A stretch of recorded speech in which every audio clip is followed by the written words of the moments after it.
Hello guys, in this video I have taken the topic rent-free accommodation.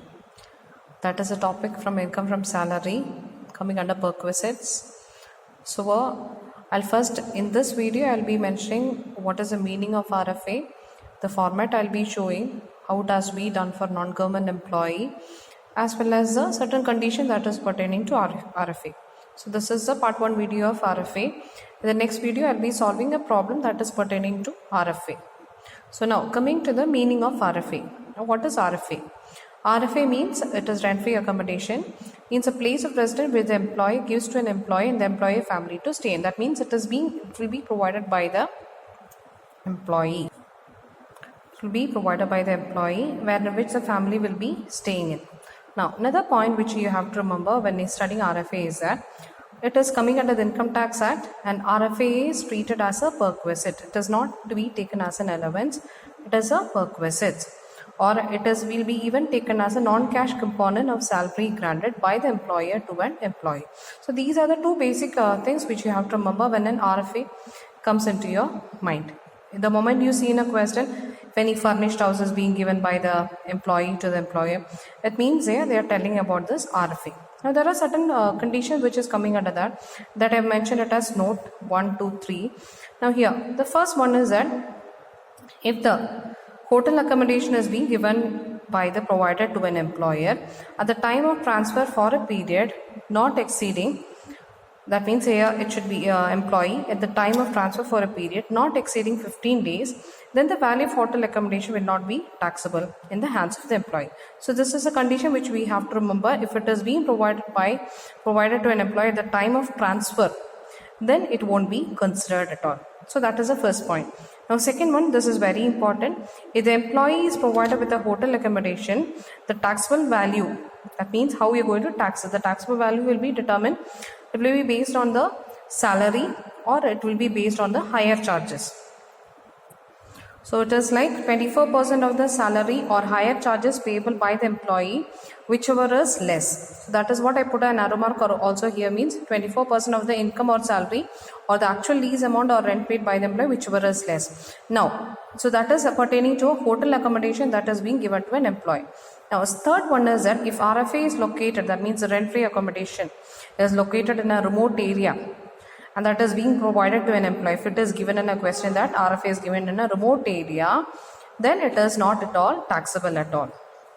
So that you have to consider it. So these are the three conditions which we have to see in the RFA. Now in the next portion of the same video, I'll be showing what is the format of RFA, how to do it RFA under for a non-government employee. So this is a format of RFA. This is only for non-government employee given it. For government employee also it is the same only.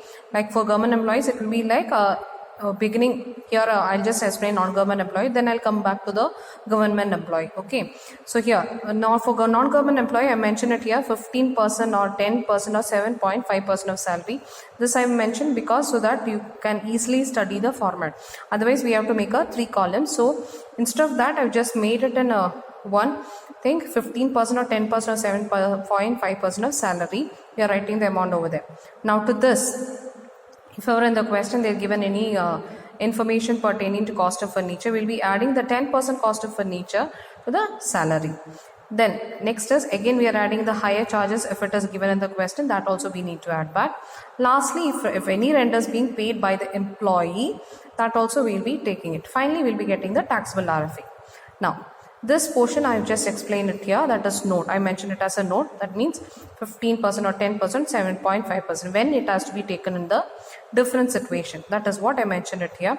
Now when 15% has to be taken means it will be taken if the population is more than 25 lakh and 10% will be taken if it is exceeding 10 lakh and 7.5% of salary will be taken if the population is less than the 10 lakh. So these are the basic conditions that we have to remember when we do for a non-government employee.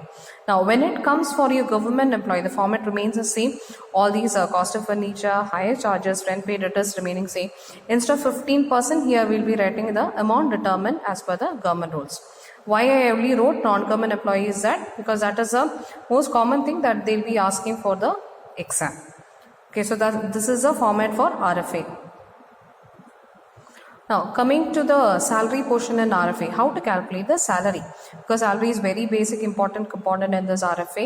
Without that we can't do a problem. So now how to calculate salary means salary equals basic salary plus all taxable allowances plus bonus plus commission plus the rewards that is being got by the employee, DNS pay, that DP means DNS pay, DA means DNS allowance if it is entering to retirement. If it is not entering, we won't consider it here, plus the fees and the leave salary encashment pertaining to current year.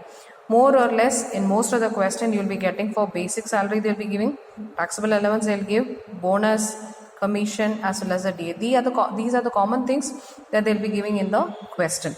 But you have to study what is the salary, otherwise we won't be able to do it. Hope you understood the theory portion of RFA. Next, in the next video part 2, I will be solving a problem pertaining to RFA. Thank you.